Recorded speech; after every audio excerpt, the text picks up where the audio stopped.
السلام عليكم يا تالتة اعدادي. كتير بيجيلنا مسائل زي كده وبنتلخبط فيها، مش بنبقى عارفين طب هي السرعة النسبية بكام ولا الفعلية بكام، طب سرعة المراقب ايه، ولا عارفين نحدد بالظبط الكلام ده. فالنهاردة في الفيديو بإذن الله هنحل كل مسائل السرعة النسبية بكل بساطة، وهنشوف الأفكار المختلفة اللي ممكن تجيلنا بيها. يلا بينا نبدأ. متنساش نعمل لايك للفيديو. وكمان يا تالتة اعدادي هنشوف نوعية مسائل زي كده، يقولك مثلا السرعة النسبية بتكون 5 أمثال سرعة المراقب لما يكون سرعة الجسم متحرك ايه وفي ايه. طب السرعة الفعلية امتى بتبقى نص السرعة النسبية؟ يعني نوعية المسائل دي برضه هنحلها، والمسائل دي هتبقى في آخر الفيديو، تابعوني للنهاية. زي خالص يا تالتة اعدادي لازم نبقى عارفين يعني ايه سرعة نسبية. قال لنا هي سرعة جسم متحرك بالنسبة لمراقب ساكن أو متحرك. يعني ايه الكلام ده؟ يعني حضرتك مثلا واقف اهو تحت الشجرة وقدامك عربية ماشية، العربية الماشية دي بقول عليها جسم متحرك. طيب الجسم المتحرك ده بيبقى ليه سرعة معينة، وانت واقف بتبص عليها، يبقى انت مراقب. طيب انت كمراقب ممكن تكون ساكن يعني واقف مثلا او قاعد، وممكن برضو تكون متحرك ماشي مثلا في الشارع راكب عربية تانية وهكذا. يبقى سرعة الجسم المتحرك ده بالنسبة ليك انت دي بقول عليها السرعة النسبية. ده باختصار شديد، محدش هيبقى على العربية بتاعتي. المهم ممكن بقى يجيلك من التعريف ده، طبعا التعريف ده اصلا هيجيلك مصطلح علمي وده في منتهى الأهمية. تمام. طيب يجيب لك مثلا سؤال أكمل يقول لك ايه، تختلف السرعة النسبية لجسم متحرك في اتجاه ما تبع الاختلاف ايه وايه. طب ناس كتيرة جدا هتقول لا ان السؤال ده صعب. طيب احنا قلنا السرعة النسبية بتختلف بالنسبة لمين؟ للمراقب. ماشي، المراقب ممكن يكون ساكن او ايه متحرك، يبقى تبعا لاختلاف حالة المراقب واتجاهه. حالة المراقب يعني ايه؟ هل المراقب ده ساكن ولا لأ، متحرك وهكذا. طب الاتجاه بتاعه، طب المراقب ده في نفس اتجاه الجسم المتحرك ولا في عكس الاتجاه ولا ايه بالظبط. يبقى السؤال ده مهم جدا يا جماعة. يبقى بتختلف تبعا لحالة واتجاه مين؟ المراقب. ثانية تالتة اعدادي اللي انا بحدد السرعة النسبية بناء على مين؟ بناء على الحالة بتاعة المراقب والاتجاه بتاعه. طيب انا هنا عندي 3 قوانين ملهمش رابع، وقوانين مهمة جدا جدا جدا. لو عمنا المراقب ده كان ساكن قاعد مثلا، او مثلا واقف، المهم ساكن يعني، يبقى هنا في الحالة دي السرعة النسبية هتساوي السرعة الفعلية اللي هي السرعة الحقيقية للجسم المتحرك.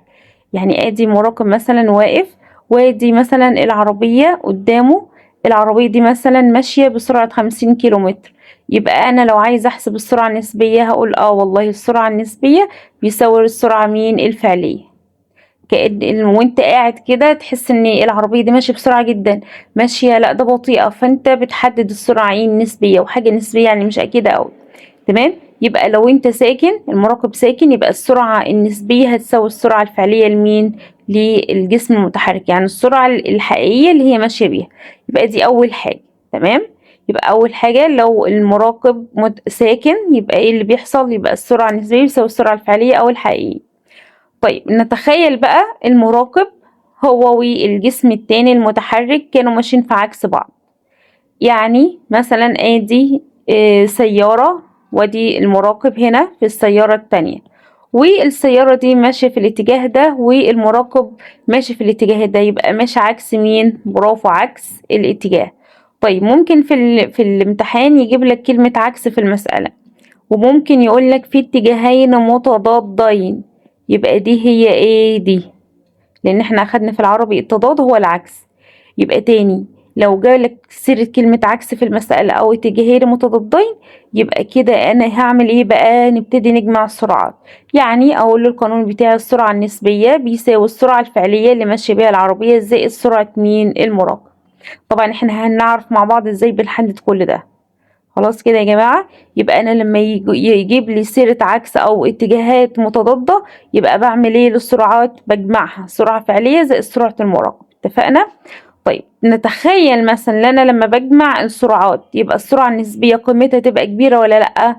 طبعا يمس قيمتها تبقى كبيرة. يبقى أنا هنا بقول إن السرعة النسبية بتبقى أكبر من السرعة الفعلية.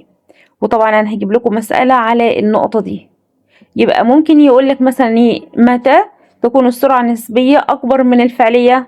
ها، يبقى برافو عليك، يبقى عندما يكون المراكب متحرك في عكس اتجاه حركة مين؟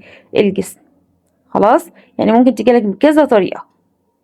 يبقى اتفقنا السرعة النسبية أكبر من الفعلية لما الاتجاهات بتبقى ايه؟ عكس بعض. طيب لو مثلا المراقب اتحرك والحركة بتاعته كانت في نفس الاتجاه بتاعت الجسم التاني، ماشي، ادي مثلا عربية ماشية في الاتجاه ده، وادي عربية فيها المراقب وبرضه ماشيين في نفس مين؟ الاتجاه. طيب خلي بالنا، طالما في نفس الاتجاه يبقى انا بعمل ايه؟ طرح على طول، بطرح. يبقى السرعة النسبية بيساوي السرعة الفعلية ناقص مين؟ برافو، ناقص سرعة المراقب. طيب لما انا اعمل عملية طرح يبقى السرعة النسبية قيمتها تبقى كبيرة ولا قليلة؟ برافو عليك، هتبقى قليلة. يبقى لو قلت لك امتى السرعة النسبية تبقى اقل من السرعة الفعلية، هتقولي والله مثل لما المراقب يبقى متحرك في نفس مين؟ الاتجاه حركة الجسم. ماشي. طيب خلي بالنا بقى، نتخيل مثلا اللي العربية دي كانت ماشية بسرعة 50 كيلومتر، والعربية اللي فيها المراقب برضه بسرعة 50 كيلومتر، يبقى هما كده في نفس الاتجاه والسرعات مالها متساوية. طب أنا هطرح، طب لما أطرح يبقى السرعة النسبية هتساوي إيه هنا؟ صفر. يبقى أنا ممكن أقولك إمتى السرعة النسبية بيساوي صفر، زي ما زمان كنت بقولك إمتى العجلة بيساوي صفر، إمتى السرعة بيساوي صفر. ممكن في الامتحان يقولك إمتى السرعة النسبية بيساوي صفر، يبقى لو المراقب متحرك في نفس الاتجاه وبنفس السرعة. خلاص يا جماعة، يبقى الجزئية دي مهمة جدا فوق ما تتخيل. يبقى دي القوانين اللي احنا عارفينها مع بعضينا. طبعا انا حبيت اشرحها علشان انت ممكن تكون لسه مشترك جديد في القناة، فلازم ايه تبقى فاهم معايا. طبعا لو مشترك جديد في القناة اتفضل فعل زر الجرس ويدوس على اشعارات للكل، وطبعا تعمل سبسكرايب للقناة، اشتراك. طيب في حاجة تانية، نتخيل مثلا في القانون ده اللي هو السرعة النسبية بيساوي السرعة الفعلية زائد سرعة مين؟ المراقب. طبعا احنا قلنا بنجمع لما يكون ايه؟ عكس او الاتجاهات ايه؟ متضادة. ممكن يقول لي ايه؟ احسب السرعة الفعلية، يبقى السرعة الفعلية هنا تبقى ايه؟ ناقص. يبقى هنا لو قال لك احسب السرعة الفعلية وجاب لي في المسألة سيرة عكس، يبقى على طول السرعة الفعلية ايه؟ القانون الأصلي أنا بجمع، يبقى السرعة الفعلية ايه؟ بطرح. خلاص. طيب القانون التاني ده، السرعة النسبية بيساوي السرعة الفعلية ناقص سرعة المراقب. أنا عايزة السرعة الفعلية، طب القانون الأصلي ايه؟ ناقص. يبقى هنا لما يقولك في نفس الاتجاه وعايز السرعة الفعلية، يبقى بعمل ايه؟ أجمع. خلاص. ممكن يجيب لك في مسألة مباشرة كده بطريقة مباشرة ويقول لك احسب السرعة النسبية، يبقى ايه؟ هو كده ايه؟ خدمنا. تمام. طيب ممكن بقى يلف علينا بقى ويقول لك والله تبدو سرعة السيارة مش عارفة ايه، كلمة تبدو، ممكن يجيب لك كلمة تظهر، ممكن يجيب لك يلاحقها مثلا، سوري يلاحظها، يقول لك بالنسبة مثلا كذا، كما يقدرها كذا. يبقى دي بعض الجمل دي لو لقيتها في المسألة يبقى هو بيقصد مين؟ برافو عليك، يقصد السرعة النسبية. يبقى هو كده في المسألة ممكن يجيب لك السرعة النسبية بطريقة مباشرة، تمام كده، يبقى عمل فينا معروف. أو ممكن يلف بقى ويدور ويجيب لك بعض إيه الكلمات، تظهر، تبدو، يلاحظها، بالنسبة، يقدرها، كده يعني. فالكلمات دي مهمة جدا يا تالتة إعدادي. يلا بقى نطبق الكلام ده على المسائل. أول مسألة معانا يا تالتة إعدادي، تعالوا نشوف الفكرة بتاعتها علشان لما تيجي في الامتحان إن شاء الله تبقوا عارفينها. بيقولك السيارة التي تتحرك بسرعة 80 كيلومتر في الساعة تبدو سرعتها 40 كيلومتر لكل أو في الساعة يعني، بالنسبة لمراقب يتحرك بسرعة كذا نقط في اتجاه في نقط اتجاه السيارة. يبقى هو عايز ايه يا مس؟ هو مديني سرعتين، تمام. طب هنا يا مس مكتوب كلمة تبدو سرعتها، واحنا اتفقنا لما تبقى في كلمة تبدو سرعتها يبقى يقصد بالسرعة دي السرعة مين؟ برافو عليك، السرعة النسبية. طيب يبقى السرعة النسبية في المسألة هنا بكام؟ ب40، يبقى دي هتبقى السرعة ايه؟ الفعلية.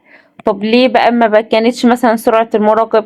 لأن هو بيقول لك بالنسبة لمراقب يتحرك بسرعة كذا، يبقى هو عايز سرعة مين؟ المراقب. السرعة بتاعة المراقب مالها؟ مجهولة، وكمان الاتجاه مجهول، يعني في نفس الاتجاه ولا عكس الاتجاه. طب أحلها ازاي أنا يا مس؟ هقول لك على طريقة جميلة جدا. فاكر لما قلتلك نشوف السرعة النسبية أقل من الفعلية ولا لأ، ولا أكبر ولا لأ؟ يا مس. طب أنا خلاص اتفقت إن دي سرعة نسبية. بكام السرعة النسبية؟ 40. طب السرعة الفعلية بكام؟ ب80. يبقى دي السرعة النسبية يا مس أقل من الفعلية. طب إمتى بتبقى أقل من الفعلية؟ لما أطرح. طب بطرح إمتى؟ لما يبقى المراقب في نفس الاتجاه. يبقى شفت كده أنا حليت إيه؟ جزء. تمام. طيب يبقى انا سهل جدا جدا بقى اجيب سرعة مين؟ المراقب. يبقى اقول له سرعة المراقب. انا هعمل ايه بقى؟ هطرح. ماشي. يبقى سرعة المراقب هطرح السرعة النسبية. تمام. او هطرح السرعة الفعلية. سهل جدا اجيب السرعة اللي بيتحرك بها المراقب. يبقى طالما بيتحرك في نفس الاتجاه واحنا عايزين سرعة المراقب، يبقى اذا انا كده ايه؟ هطرح السرعتين. يبقى ال80 هطرحها من ال40، يبقى فيها ايه؟ 40. خلاص كده يا جماعة. يعني حتى لو انا عايزة اتأكد من حلي، انا بقول في نفس الاتجاه. يبقى احنا عندنا ان السرعة النسبية بيساوي ايه يا جماعة؟ لما يكونوا نفس الاتجاه بطرح السرعة الفعلية. تمام. بطرحها من سرعة مين؟ المراقب. طيب انا هنا السرعة الفعلية ب80، وطلعت سرعة المراقب ب40. يبقى السرعة النسبية بكام؟ ب40. وهنا جايبها لي السرعة النسبية ب40. يبقى انا كده مسألتي ايه؟ صح. طيب تعالوا نشوف فكرة تانية تالتة اعدادي. بيقول عندما تتحرك سيارة بسرعة 80 كيلومتر في الساعة في اتجاه معين. يبقى عندك هنا في عربية سيارة، العربية دي بتسير بسرعة 80 كيلومتر في الساعة في اتجاه معين. يبقى دي السرعة الفعلية أو السرعة الحقيقية لمين؟ للسيارة. يبقى نتخيل ان انا عندي سيارة اهي بتسير في اتجاه معين بسرعة ايه؟ 80. يبقى دي بقول عليها السرعة ايه؟ الفعلية او الحقيقية اللي ماشية بها العربية دي. فإن المراقب الموجود في سيارة، يبقى أنا عندي سيارة تانية والسيارة التانية ده فيها إيه؟ المراقب. طيب بيقولك إيه؟ في سيارة بتتحرك في نفس اتجاهها. يبقى نفس اتجاهها معناه اللي أنا بعمل إيه؟ بطرح. طب نكتب القانون بسرعة كده وبعد كده نشوف هو عايز إيه. يبقى السرعة النسبية مين يمليني؟ برافو. بيساوي السرعة الفعلية. تمام. ناقص سرعة مين؟ المراقب. تمام. طب انا من المسألة من القانون ده كله احنا جبنا مين؟ السرعة مين؟ الفعلية. طيب نكمل المسألة. يبقى المراقب اللي موجود في السيارة التانية دي بتتحرك في نفس اتجاهها. تمام. وبسرعة نقط. يبقى هو سرعة المراقب مش عارفها. يبقى العربية تمام اللي المراقب فيها اللي هي سرعة المراقب يقصد مش عارفها. يبقى سرعة المراقب هنا مالها؟ مجهولة. يبقى دي اللي عايزها. طيب يقدر سرعة يقدر دي يا مس. يبقى كلمة يقدر يبقى هنا يقصد بها السرعة مين؟ النسبية. يبقى يقدر سرعتها النسبية بمقدار ايه؟ 20. يبقى السرعة النسبية بكام؟ ب20. يبقى أنا هنا هجيب له ايه؟ سرعة المراقب. يبقى سرعة المراقب يساوي 80 ناقص 20 هتبقى ايه؟ 60. خلاص كده يا جماعة. يبقى سرعة المراقب هيبقى بكام؟ ب60. طب يا مس أنا شاكك في المسألة بتاعتي. طيب شاكك في المسألة بتاعتك. احنا قلنا لما تبقى المراقب في نفس الاتجاه احنا بنعمل ايه؟ بنطرح. يعني السرعة النسبية بتبقى اقل من مين؟ من الفعلية. طب هنا حقيقي السرعة النسبية بكام؟ ب20 اقل من ايه؟ من ال80. يبقى اجابتك صحيحة. خلاص. 80 ناقص 60 هتديني كام؟ 20 اهي. يبقى ندخل بقى للمسائل التانية. تعالوا نشوف برضو بعض الافكار. هنا جايب لك صوب. فنشوف. بيقول لك السرعة النسبية لسيارة متحركة بالنسبة لمراقب ساكن. يبقى المراقب ايه؟ ساكن. وعايز السرعة النسبية. بيقولك أقل من سرعتها الفعلية. طبعا أقل دي غلط. يبقى السرعة النسبية لمراقب ساكن احنا قلنا ايه؟ برافو عليك. بتساوي سرعتها ايه؟ الفعلية. طيب إذا تحرك السيارتان في نفس الاتجاه وبسرعة 100 متر كل ثانية، فإن السرعة النسبية لأحد السيارتين بالنسبة للأخرى بتساوي 200. طبعا 200 غلط. طب ممكن واحد فيكم يقول لي طالما اتحرك السيارتين فيفتكر ان 100 دي بتاعت سيارة واحدة. لا، هو بيقول لك سيارتين اتحركوا تمام، في نفس الاتجاه وبسرعة 100، يبقى دي 100 ودي ايه 100. طب في نفس الاتجاه ونفس السرعات، يبقى انا ايه اساسا انا بجيب السرعة النسبية لما بتبقى نفس الاتجاه بطرح، يبقى 100 ناقص 100 تبقى ايه صفر، يبقى الإجابة تبقى ايه صفر. طيب نيجي لي دي، بيقولك السرعة النسبية لجسم متحرك بالنسبة لمراكب يتحرك في الاتجاه المضاد. طب الاتجاه المضاد يعني ايه؟ يعني العكس اهو. تمام، يعني انا بجمع وبنفس السرعة تكون نفس سرعته الفعلية، يبقى هو عايز السرعة النسبية والسرعة الفعلية لما ايه بجمع. طيب السرعة النسبية بتبقى ايه؟ اكبر من او ضعف السرعة ايه الفعلية. خلاص كده يا جماعة. نيجي بقى نشوف المسائل دي تالتة اعدادي. بيقولك تتحرك سيارتان الأولى بسرعة 70 كيلومتر في الساعة. يبقى أنا عندي ايه سيارتان، يعني أنا برسم كده بسرعة يا جماعة تمام عشان وقت الفيديو. يبقى أنا عندي سيارة اللي هي الأولى، ادي الأولى اهي، دي كانت بتتحرك بسرعة كام 70 كيلومتر في ايه في الساعة. طيب والسيارة التانية، أنا عندي سيارة تانية أهي، السيارة دي كانت بتتحرك بسرعة 50 كيلومتر في الساعة. احسب سرعة السيارة الأولى بالنسبة. بالنسبة. يبقى طالما قالك احسب سرعة السيارة الأولى بالنسبة، يبقى هو عايز السرعة مين؟ برافو عليك، عايز السرعة النسبية الخاصة بمين؟ بالسيارة الأولى. بالنسبة لمراقب يجلس في السيارة التانية، يبقى العربية التانية أو السيارة التانية السرعة بتاعتها دي السرعة بتاعت مين؟ المراقب، طالما المراقب جالس في السيارة مين التانية. يبقى خلي بالنا، يبقى هو عايز السرعة النسبية للسيارة دي وجايب له سرعة مين المراقب، يبقى 70 دي هي السرعة ايه الفعلية. تمام، طب تعالوا نشوف اجيب له السرعة النسبية بقى في ايه. قالك في اتجاهين متضادين. في اتجاهين متضادين يعني عكس بعض، يبقى انا هجمع يمس، برافو عليك. يبقى اقول له السرعة النسبية، انا مش هكتب القانون بس انا اقوله كده، يبقى السرعة النسبية بيساوي ايه السرعة الفعلية زائد سرعة المراقب، يعني 70 زائد 50. يبقى انا كده عندي السرعة النسبية بكام؟ برافو عليك بمية ايه وعشرين كيلومتر في الساعة. يبقى انا كده جبت له اول حاجة. طيب تاني حاجة عايزة بالسرعة النسبية في اتجاه واحد. طب يعني ايه مثل في اتجاه واحد؟ كلمة في اتجاه واحد يا جماعة يعني هو عايز يقول لكم في نفس الاتجاه، في نفس ايه الاتجاه. يبقى تخلي بالك يا تالتة اعدادي، ممكن يجيب لك اتجاه واحد او في نفس الاتجاه. نفس الاتجاه خلاص احنا ايه بنطرح. طيب اتجاه واحد هو يبقى انا بطرح. تمام، يبقى كل اللي عليك تعملوه هتقول له السرعة النسبية بيساوي السرعة الفعلية ناقص سرعة المراقب. يعني يبقى السبعين هتنقصها من مين؟ من الخمسين. يبقى السبعين من 50 في الكام يا جماعة؟ برافو عليك، فيها ايه العشرين كيلومتر في الساعة. خلاص طبعا الحاجات دي تكتب لها القانون، انا القانون بقوله علشان وقت الفيديو بدل ما اكتب. تمام، يبقى يا جماعة الفكرة كلها اللي احنا نشوف فين السرعة النسبية، فين السرعة الفعلية، سرعة المراقب فين، بالإضافة للكلمات اللي بتساعدنا طبعا على اللي احنا نبقى عارفين ان دي يقصد بها السرعة النسبية. يبقى هنا كلمة السر في حاجتين. تمام، كلمة السر في أول حاجة اللي هي بالنسبة، وبعد كده طبعا الاتجاه المتضادين يعني العكس بنجمع، واتجاه واحد يعني ونفس الاتجاه يبقى أنا بعمل ايه بطرح. تعالوا نشوف سؤال جاي على هيئة اختر. بيقول لك سيارة ألف تتحرك بسرعة 80 كيلومتر في الساعة. يبقى أنت عندك سيارة ألف، السيارة دي بتتحرك بسرعة كام؟ 80 كيلومتر في الساعة. والسيارة باء بتتحرك بسرعة 40. أنت عندك سيارة باء بتتحرك بسرعة ايه 40 كيلومتر في الساعة في نفس الاتجاه. يبقى نفس الاتجاه، يبقى أنا أعمل ايه طالما في نفس الاتجاه؟ يمس احنا هنطرح. طب نكمل المسألة.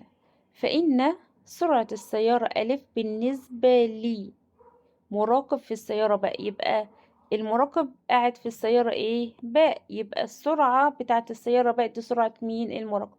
طب هو عايز بيقولك فإن سرعة السيارة ألف بالنسبة للمراقب في السيارة باء تساوي كذا. يبقى هو عايز السرعة ايه طالما قالك بالنسبة لي، يبقى هو يقصد ان هو عايز السرعة النسبية بتاعة السيارة مين الأولى.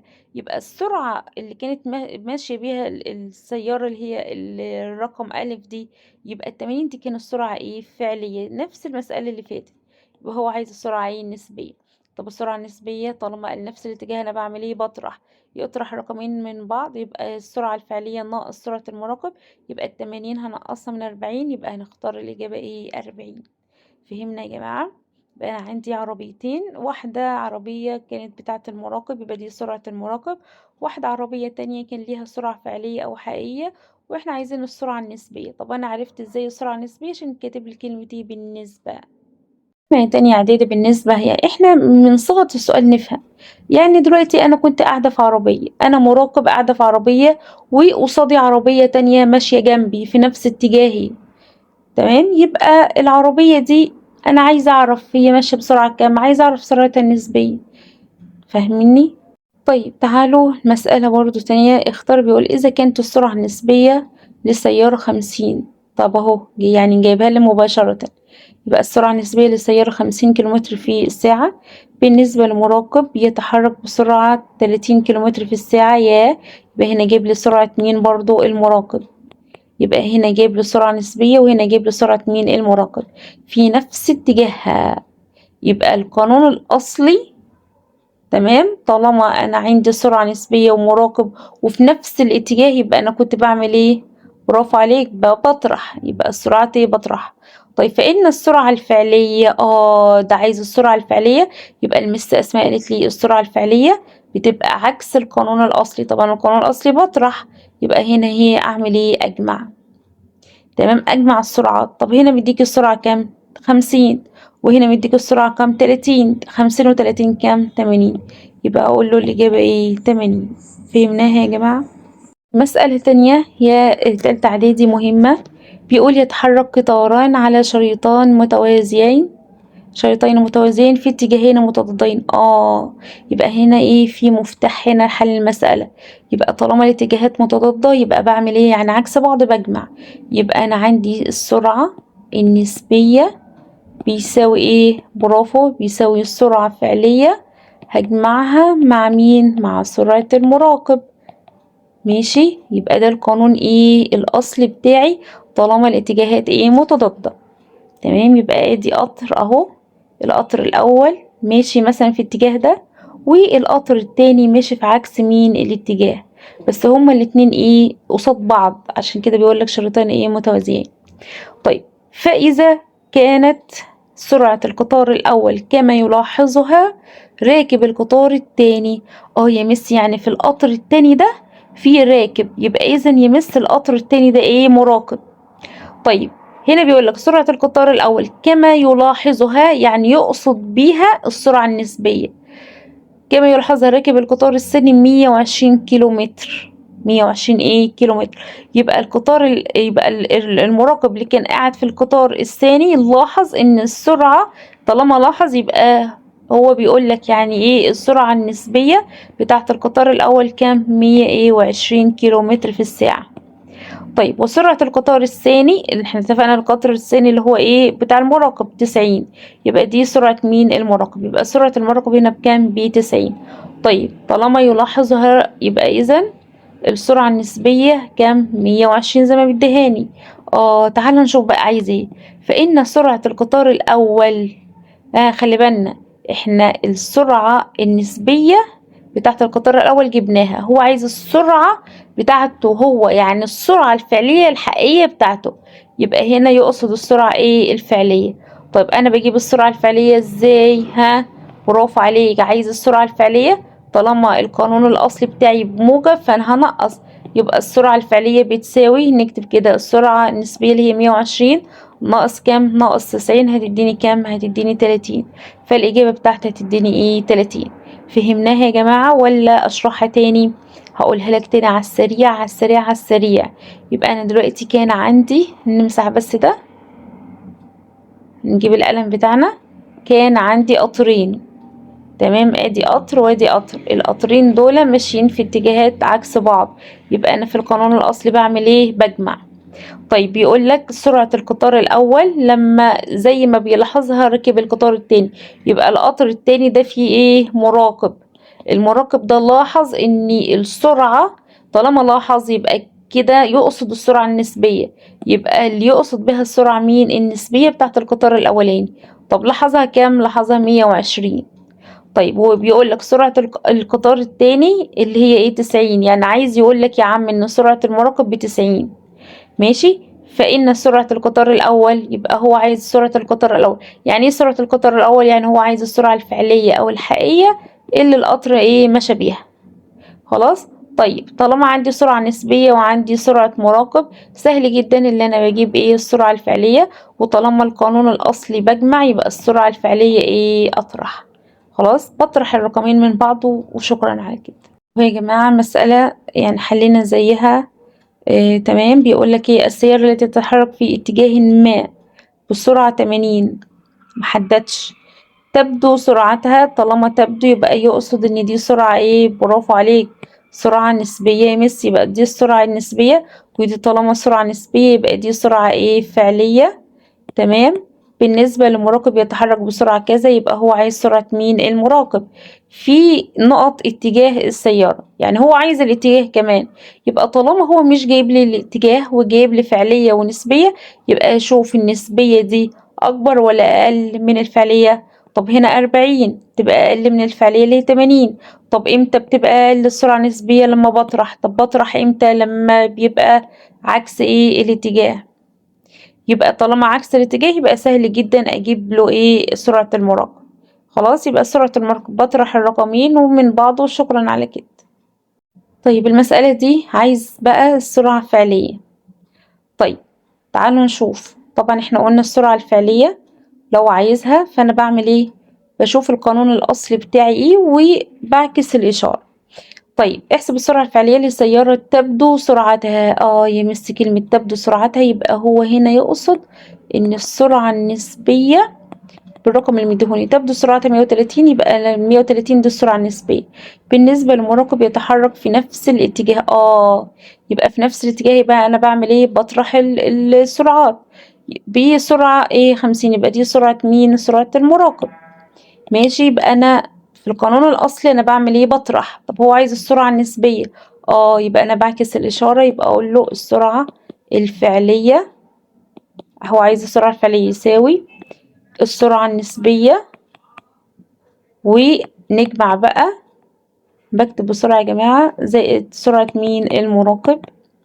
تمام. السرعة النسبية ب130 زائد سرعة المراقب اللي هي 50، هتبقى بكام؟ ب180. طب يا مس أنا عايزة أتأكد من حل، أعمل إيه؟ منتهى البساطة. طالما قلنا في نفس الاتجاه، تمام، يبقى أنا دلوقتي بطرح.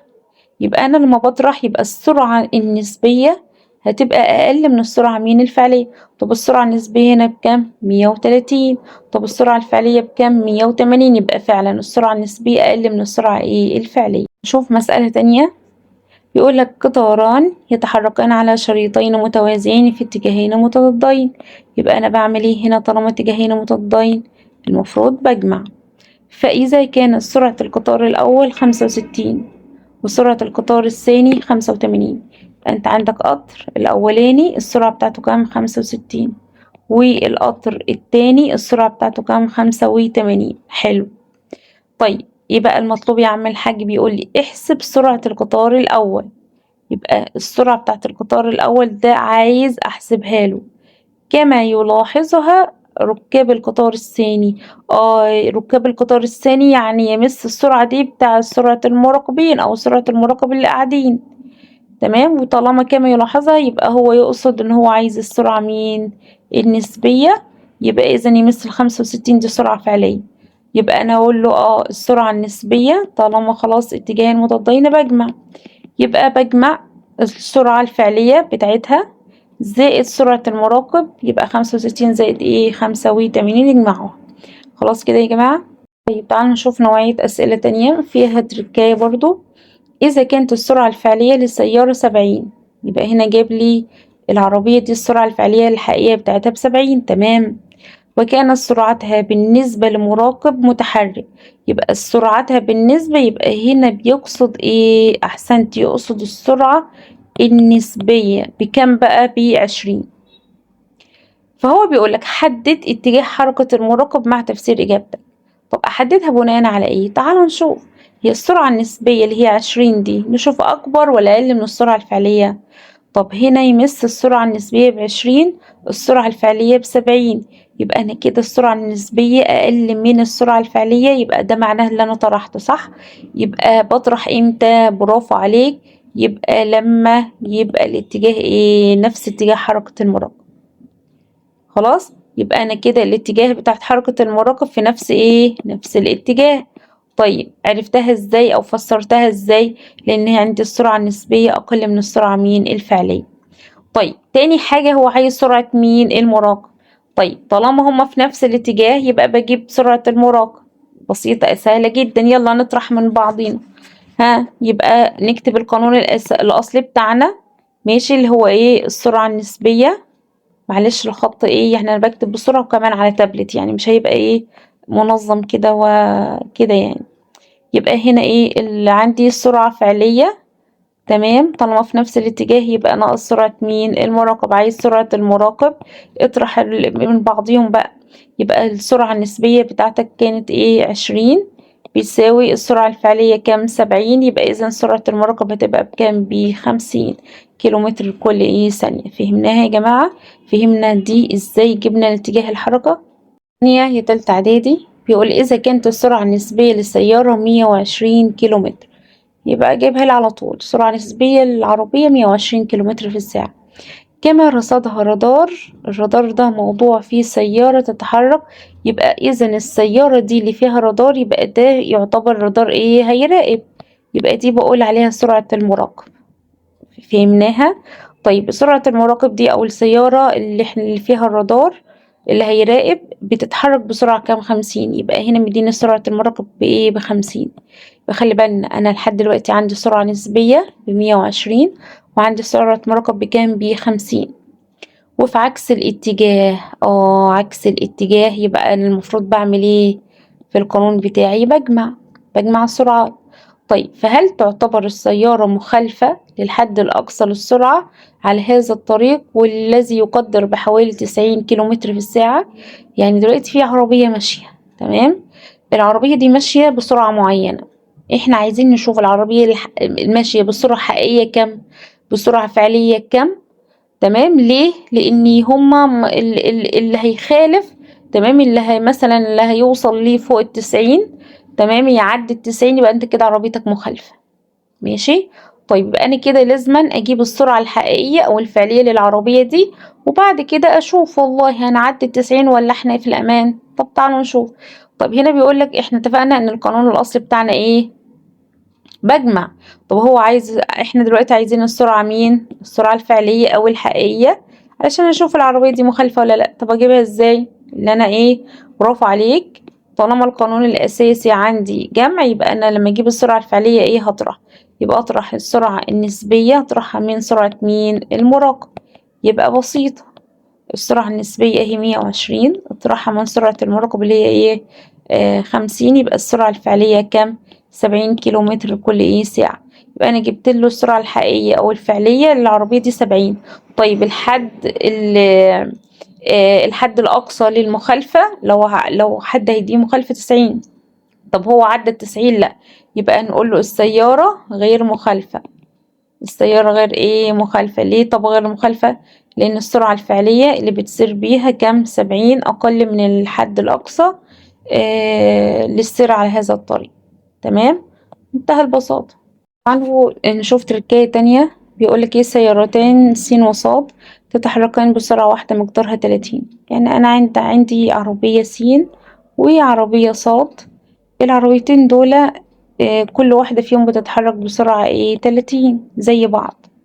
فإذا كانت السرعة النسبية للسيارة س بالنسبة لمراقب متحرك 60، يبقى طالما قالك السرعة النسبية بالنسبة للمراقب 60، يبقى انت ما تقولش ان دي سرعة مراقب، لا دي السرعة النسبية.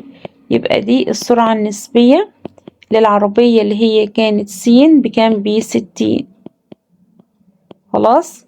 طيب يعني عايزين نحسن الخط بتاعنا على التابلت ده قدر الإمكان يعني. بس طبعا انتوا هتعذروني عشان انتوا عارفين ان انا عندي مشكلة في ايدي بسبب الشريحة اللي كنت حطاها.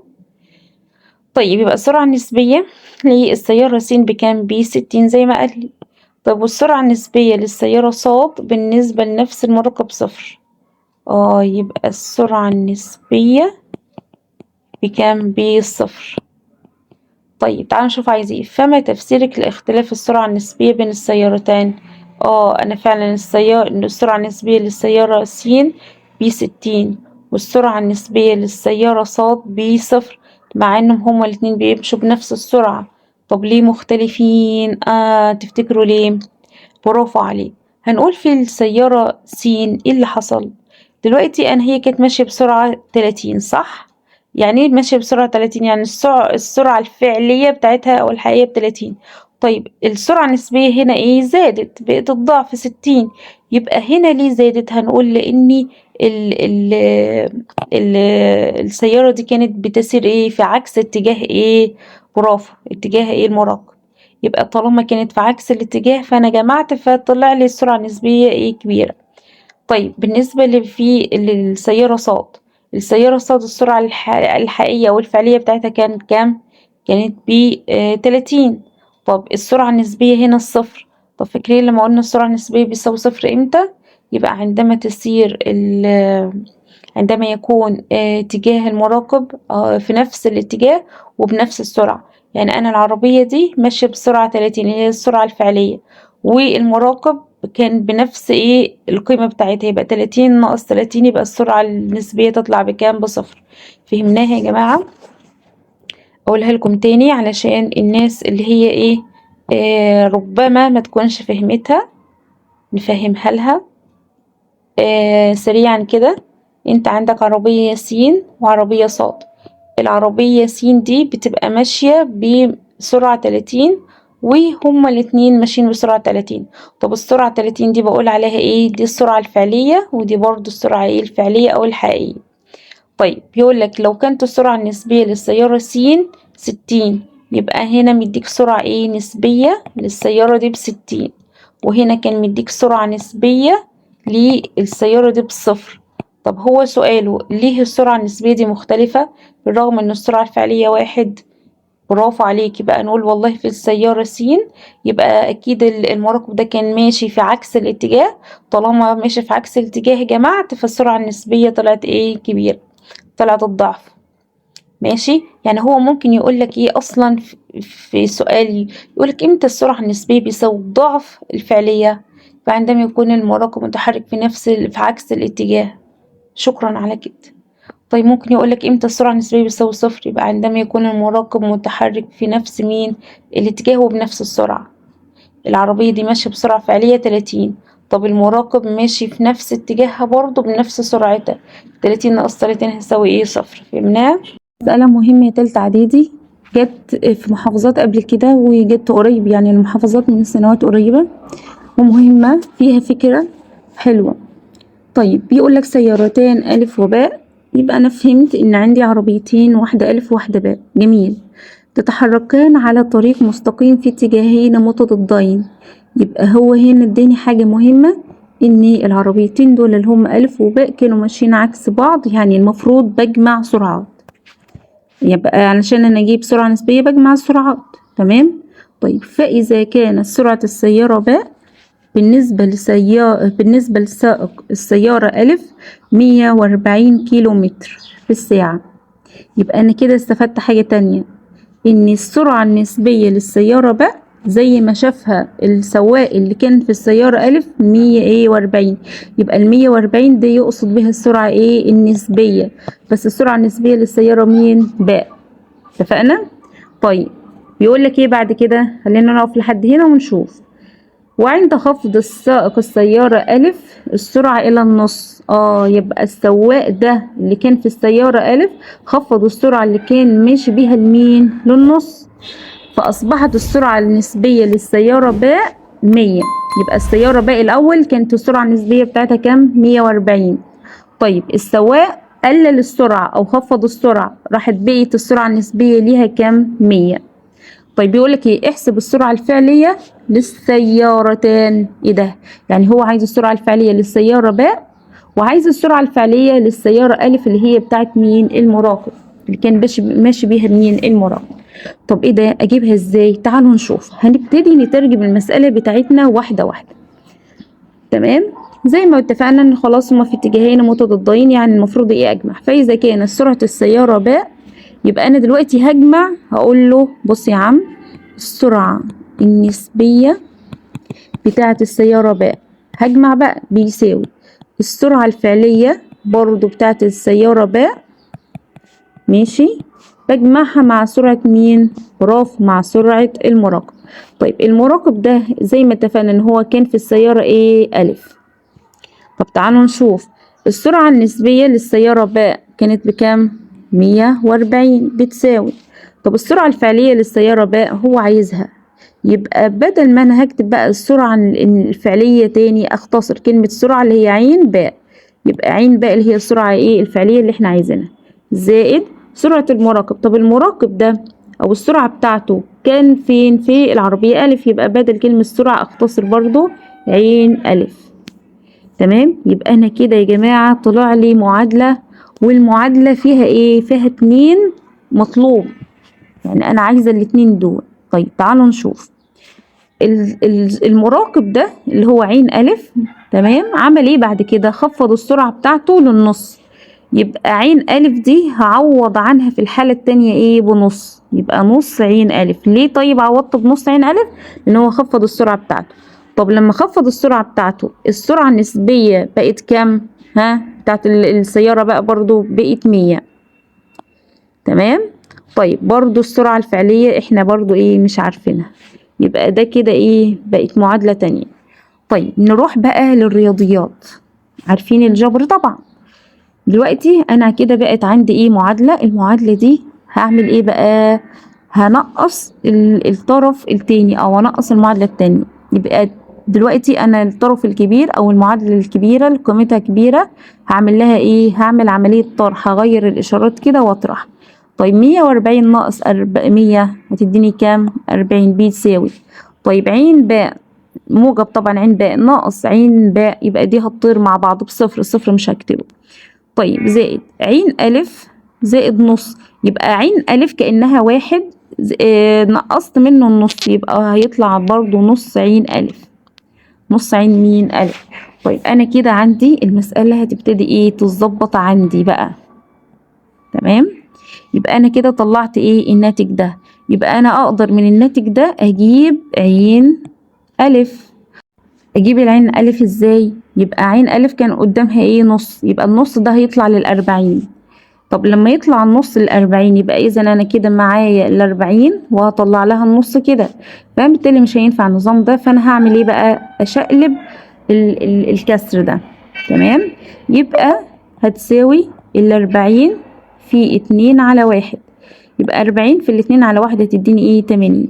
يبقى اذا السرعة 80 دي عبارة عن ايه؟ عين واحد اللي هي السرعة الفعلية لمين؟ للسيارة ألف. خلاص؟ لعين واحد اللي هي عين ألف أقصد. طيب أنا دلوقتي جبت عين ألف ب80، يبقى إما أعوض في المعادلة دي أو في المعادلة دي علشان أجيب مين؟ عين باء. تعالوا نغير القلم، لون القلم. طيب يبقى أنا دلوقتي مثلا هنختار ايه؟ طيب نختار أي معادلة، نختار الأولى، ماشي. يبقى هنكتب الأولى زي ما عندي بالظبط. يبقى الأولى بيساوي عين باء اللي أنا المفروض هجيبها دلوقتي، زائد عين ألف خلاص اللي هي بكام؟ ب80. جميل. يبقى أنا دلوقتي هجيب مين؟ برافو، هجيب عين باء. يبقى عين باء اللي هي ايه؟ 140 ناقص ايه؟ 80. طيب 140 ناقص 80 هتطلع بكام؟ برافو عليك، هتطلع ب60 كيلومتر في مين؟ في الساعة. طب يا مس أنا مش عايز المعادلة دي اللي هي الأولى، أنا عايز المعادلة التانية اللي هي دي. طيب تعالوا نشوف هتطلع نفس النتيجة ولا لأ. نكتب المعادلة التانية اللي هي 100 بيساوي عين باء زائد نص عين ألف. نعوض، يبقى 100 بيساوي عين باء زائد النص عين ألف. عين ألف زي ما عارفين طلعت بكام؟ دي 80، يبقى نص في ايه؟ في 80.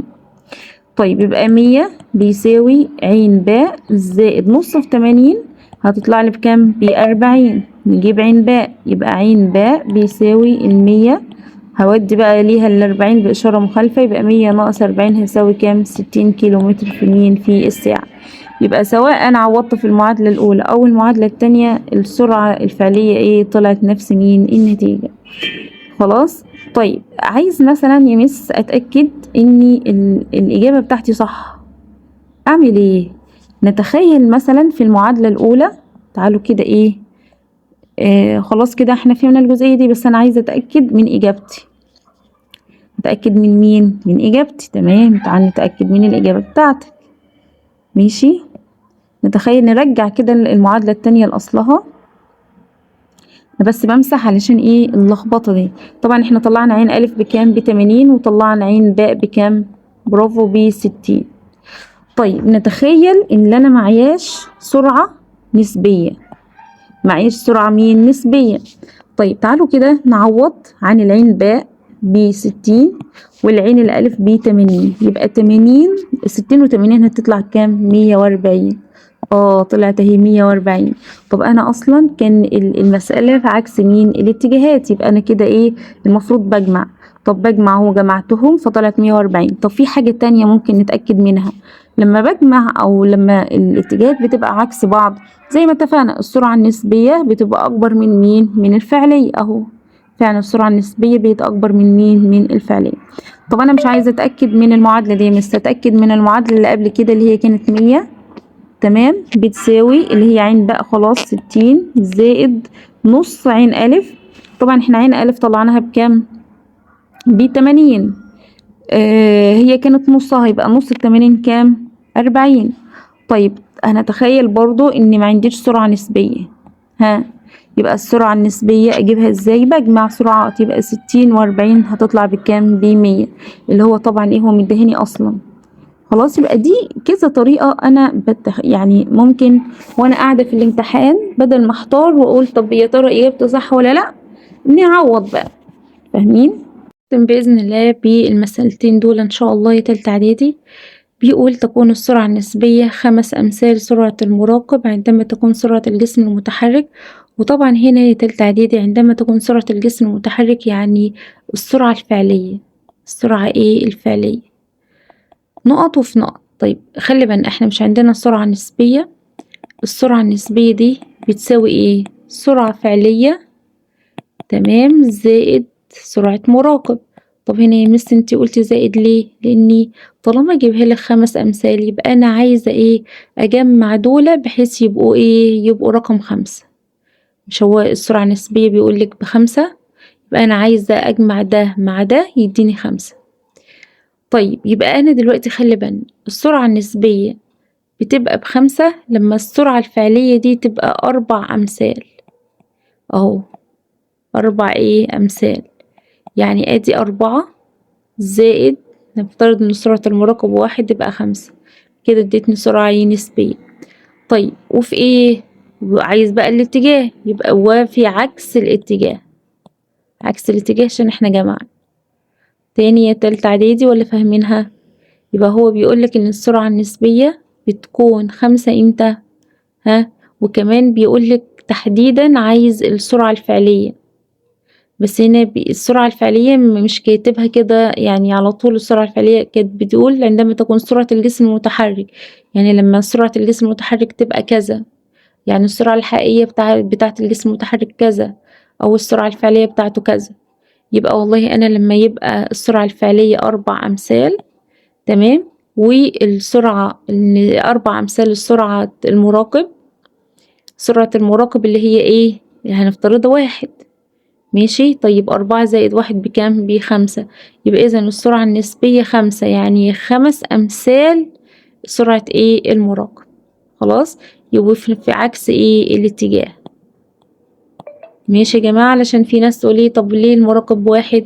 ان انا قايلة السرعة النسبية 5 امثال سرعة المراقب، فبالتالي السرعة الفعلية تبقى 4، سرعة المراقبة تبقى 1، يبقى السرعة النسبية تساوي كام؟ 5. يبقى السرعة النسبية 5 امثال سرعة المراقب. طب لما هي 5 امثال سرعة المراقب يبقى اذا كده السرعة الفعلية بكام؟ ب4. خلاص. طيب نمسح دي، نمسحها كده. اللي ما فهمهاش يقولها لي برضو.